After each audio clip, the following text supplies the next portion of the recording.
우려했던 외국인 투자자들의 팔자 물량이 쏟아져 나오기 시작했습니다. 자, 오늘 이 얘기를 처음으로 이제 시작할까 하는데요. 일단 키워드 첫 번째로 외국인 선물 매도로 잡아봤습니다.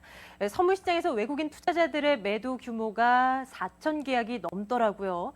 프로그램에서도 많은 물량들이 출회되는 모습이고요. 이런 물량들이 앞으로도 우리 좀 걱정할 거리가 되는 것인지 좀 점검해드리도록 하겠습니다. 무엇보다도 이벤트를 앞두고 그 기대보다는 그냥 우려가 좀 더 큰 것 아닌가 이런 생각을 또 해보게 됩니다. 그래서 우리는 전체 시장도 중요하지만 개별 종목에 대한 이슈 그리고 괜찮은 종목들 선별하는 과정 이것이 더 중요하지 않을까 싶은데요. 오늘 음원 관련주 하고요. 소프트웨어 관련주 이에 두 가지에 대한 스토리 그리고 전략들 좀 세워드릴까 합니다. 자리 옮겨서 구체적인 얘기 나눠보도록 할게요.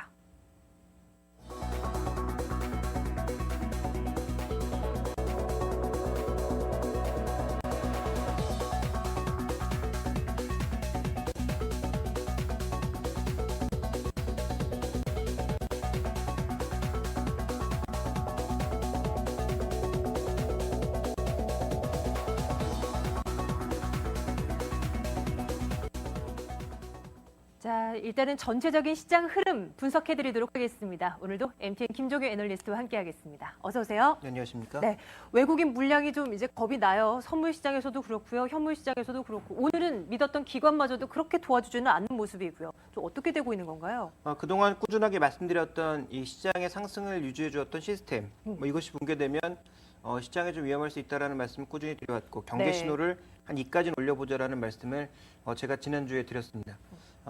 오늘의 움직임을 봤을 때 경계 신호는 한 3까지 올려야 되는 게 아닌가라는 생각을 하고 있고요. 결국은 최근의 시장 흐름을 보시면 결국은 외국인 선물의 움직임과 맥락을 같이 했다라고 봐도 과언이 아니고요. 이런 외국인 선물이 전체적으로 베이시스를 만들어주면서 프로그램 차익 거래를 이끌어왔다라고 볼 수가 있습니다. 그 부분을 그림으로 좀 확인을 해보도록 하겠습니다. 네. 준비된 그림을 보시면 지난 6월 이후에 만기 이후의 움직임을 살펴본 것인데요. 시장의 단기적인 조정이 나올 때 외국인들의 선물 누적 거래 매도도 함께 증가하는 모습들.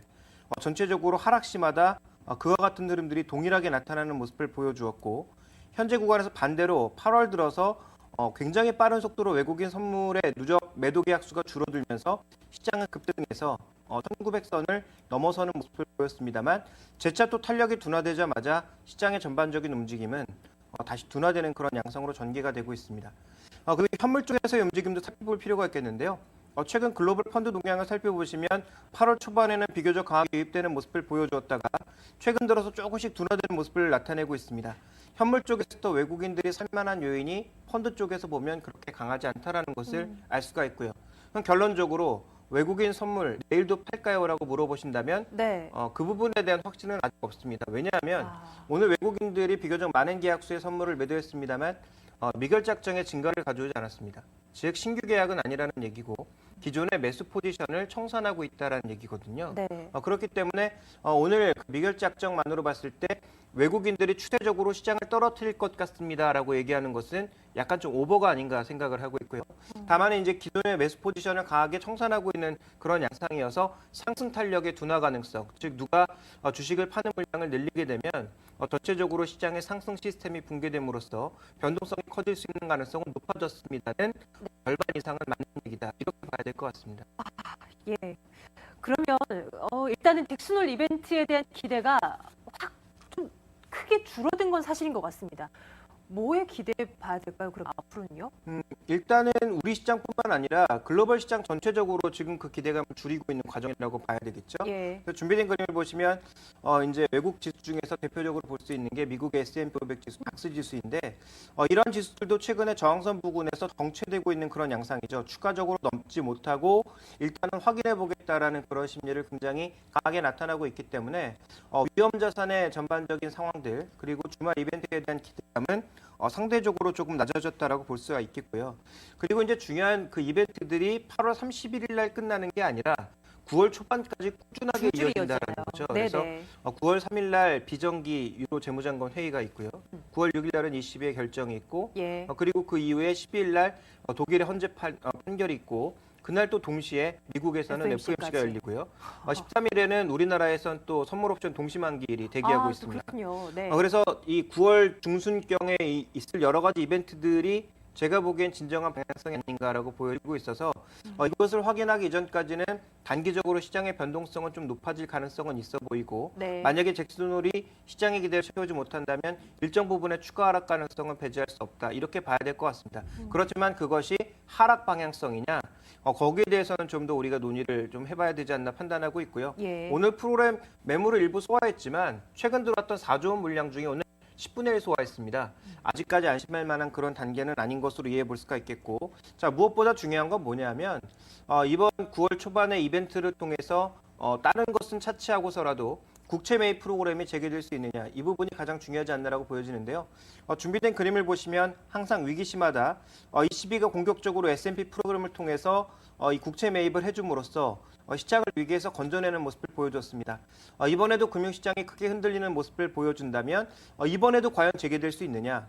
재개된다면 과연 어느 정도의 강도로 재개가 되느냐? 그래서 실제적으로 공격적인 유동성 투입은 하지 않는다고 하더라도 S&P 프로그램이 재개되었을 경우 그동안 높아진 이 장기물의 금리가 빠르게 낮아질 개연성이 있기 때문에 네. 이 부분에 대해서 우리가 좀 중요하게 봐야 되지 않나 판단하고 있습니다. 예. 뭐 어쨌거나 그런 방향성조차도 가늠하기 힘든 시장이고요. 말씀하신 대로라면 이번 31일에 무언가가 안 나온다면 거의 다음 달 중순까지는 방향성을 가늠하기 어려운 장세가 펼쳐질 거다. 이런 말씀이신 거네요. 예, 그렇습니다. 그러니까 이제는 종목에 좀 집중해 보도록 하겠습니다. 오늘 음원 관련주하고 소프트웨어 관련주 보겠다고 했는데요. 음원 관련주 오늘 마감 가격 좀 보여주셨으면 좋겠어요. 로엔 네오위즈 인터넷 연일 강세를 보이고 있습니다. 지금 보시는 것처럼 로엔은 1.8% 그래도 뭐 오늘 시장 대비해서는 괜찮은 흐름 보였고요. SM 네오위즈, KT뮤직 이런 음원 관련주들의 상승세가 오늘뿐만이 아니라 최근 들어서 계속 이어지고 있습니다. 자, 스토리 좀 들려주시겠어요? 오늘의 흐름 그리고 어제 흐름을 보게 되면 일단 대장주라고 불릴 수 있는 YG 엔터테인먼트와 SM의 상승세는 네. 계속 이어지고 있는 양상이고요. 네네. 어제와 오늘의 흐름은 일부 이 상승주로 매기가 좀 분산되는 모습 나타났다 이렇게 볼 수가 있겠는데 여기에 관련돼서 우리가 좀 주목해 볼 만한 포인트 과연 이러한 음원 관련주들의 상승이 적절하냐 이 논란이 가장 핵심이 아닌가라고 보고 있습니다. 그래서 네. 과연 얼마나 올랐는지를 좀 살펴보게 되면 음악 관련주의 대표주인 SM과 YG 엔터테인먼트 그리고 코스피와 코스닥의 상대 수익률을 최근 살펴보면 거의 20% 이상의 갭을 보여주고 있거든요. 자, 이 갭이 과연 정당하냐 이 부분에 대한 검증이 필요하다라는 거죠. 그래서 빠르게 좀 살펴보도록 하겠는데요. 첫 번째로 음원 시장의 전망. 지금 연평균 10% 계속 성장할 것으로 전망이 되고 있는 양상이어서 분명히 이익은 증대되고 있는 것은 사실이다. 네. 이렇게 볼 수가 있겠고요. 그래서 성장하고 있는 종목이기 때문에 고퍼주라고 해서 쉽게 팔기는 어렵다라는 점을 우리가 살펴볼 필요가 있겠고, 자, 두 번째로 최근에 이제 싸이의 강남 스타일에서 나타난 그런 현상, 우리나라 K-팝에 대한 유튜브의 최근에 다운로드 횟수나 뷰 횟수를 좀 살펴보실 필요가 있겠는데요. SM 같은 경우도 지금 꾸준하게 올해 들어서도 계속 증가하는 모습을 보여주고 있습니다.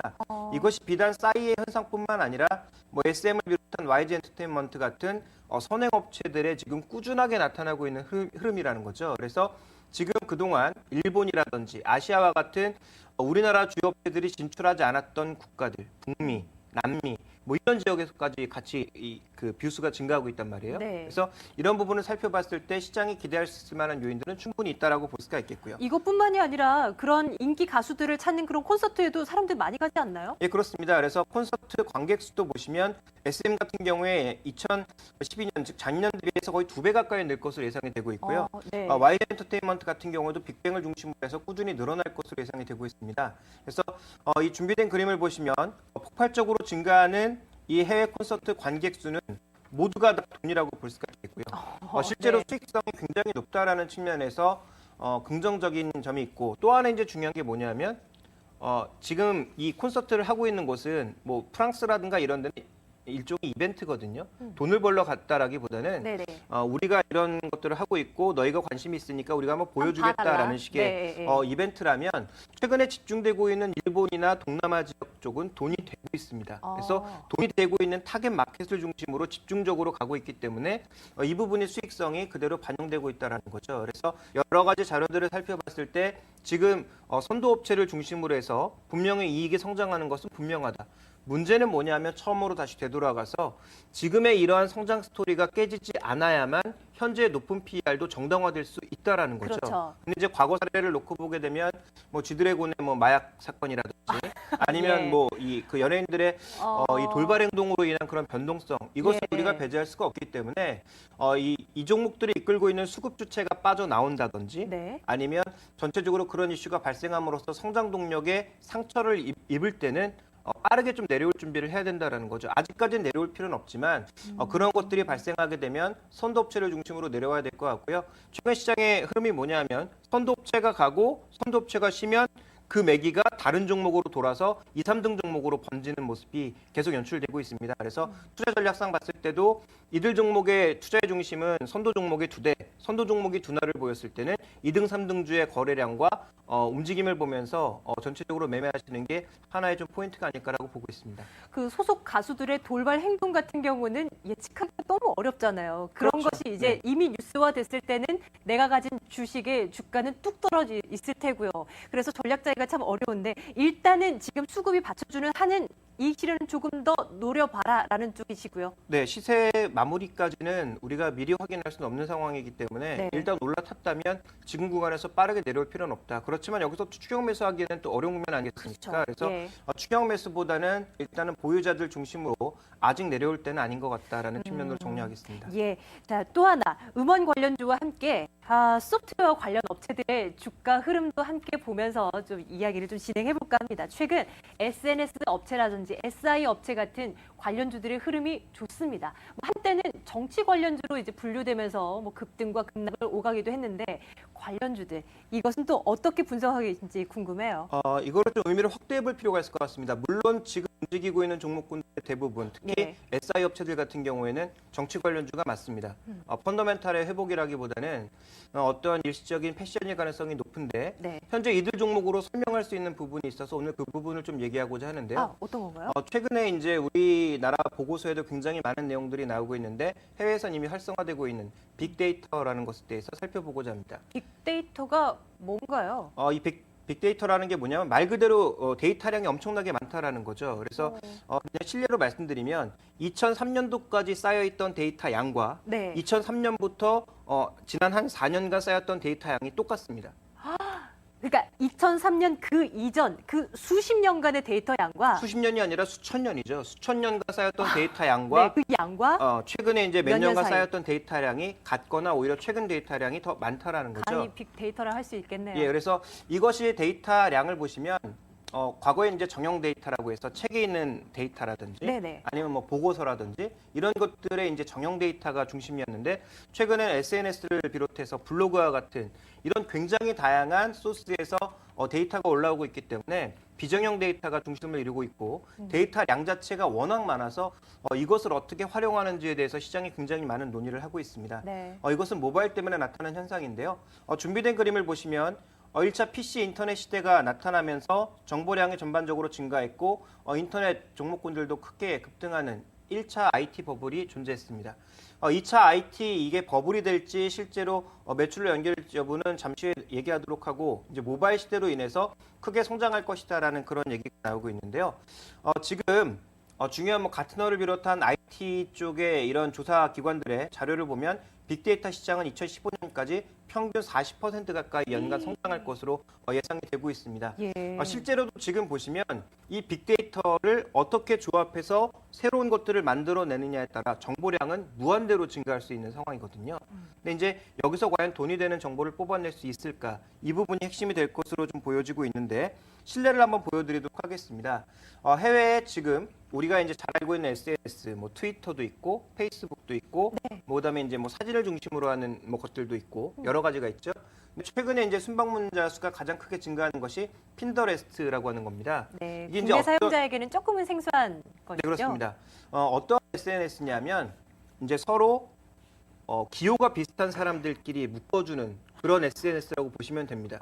예를 들어서 제가 특정 IT 기기의 브랜드를 좋아하고 특정 네. 지역에 자주 가고 이런 어떤 기호가 있을 거 아닙니까? 그래서 해당 상품들에 대한 기호가 비슷한 사람들끼리 같이 SNS로 묶어준다라는 거죠. 그러니까 그러면 예전에 왜 우리 인터넷 다음에서 카페 이렇게 묶어졌던 그런 것과 좀 유사하다고 생각하면 되나요? 네, 약간 뭐 비슷한 개념이라고 생각하시면 되는데 네. 중요한 건 뭐냐면 이것이 지금 빠르게 증가하고 있는 것도 중요하지만 실제로는 이게 에코시스템이 있다라는 거죠. 돈이 된다라는 겁니다. 무슨 얘기냐면 지금 보시면 실제적으로 이제 SNS 쪽에서 이런 정보를 얻어서 구매하는 그런 비율을 살펴봤더니 페이스북이나 트위터, 핀터레스트를 비교해 봤을 때 핀터레스트에 대한 신뢰도가 가장 높고 그리고 구매 행동으로 실제로 나타나는 것도 가장 높아요. 높더라라는 것이 오. 그림으로 나오고 있습니다. 그래서 실제적으로 최근에 이런 빅데이터를 활용하는 사례들이 굉장히 많이 늘고 있는데요.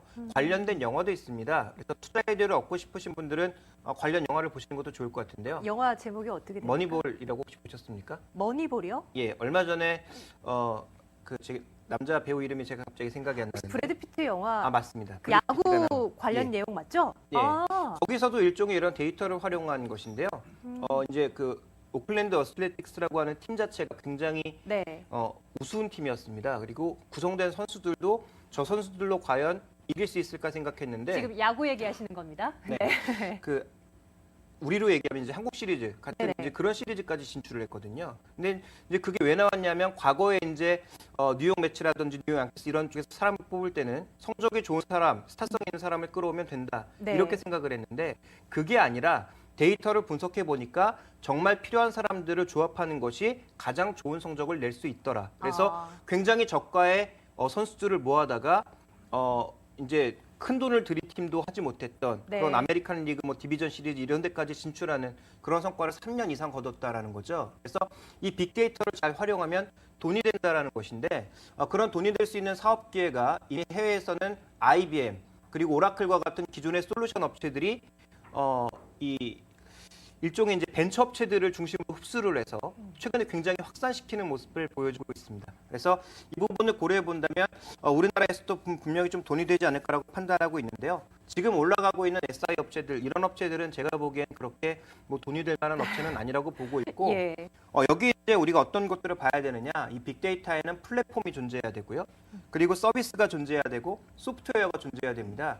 이런 관련주들을 우리가 좀 살펴볼 필요가 있겠는데 대표적으로 지금 소프트웨어 관련주 쪽에서는 플랫폼 쪽에 연관이 있는 NHN, SK텔레콤, LG플러스, 다음 같은 그런 종목군들이 해당이 될 것 같고요. 자 그리고 서비스와 소프트웨어 쪽에서는 KG니시스와 같은 결제 업체들, 네.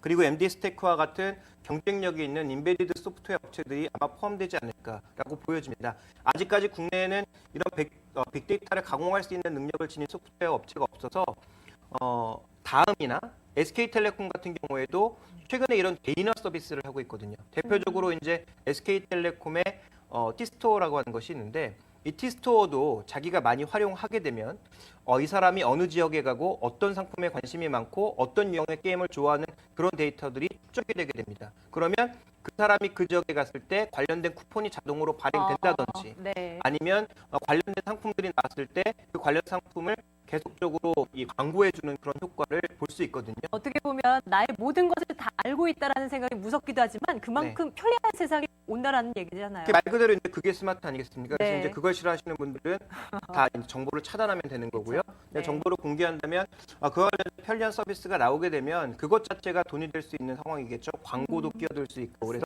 관련된 종목으로서는 지금 포탈이나 플랫폼 쪽의 이 통신주들이 가장 유망한 종목이 되지 않을까라고 판단하고 있습니다. 예, 오늘 좀 재미있게 풀어봤습니다. 여기서 마무리하고요. 이제 오늘 밤에 우리가 눈여겨봐야 할 글로벌 경제 일정 확인하고 가겠습니다.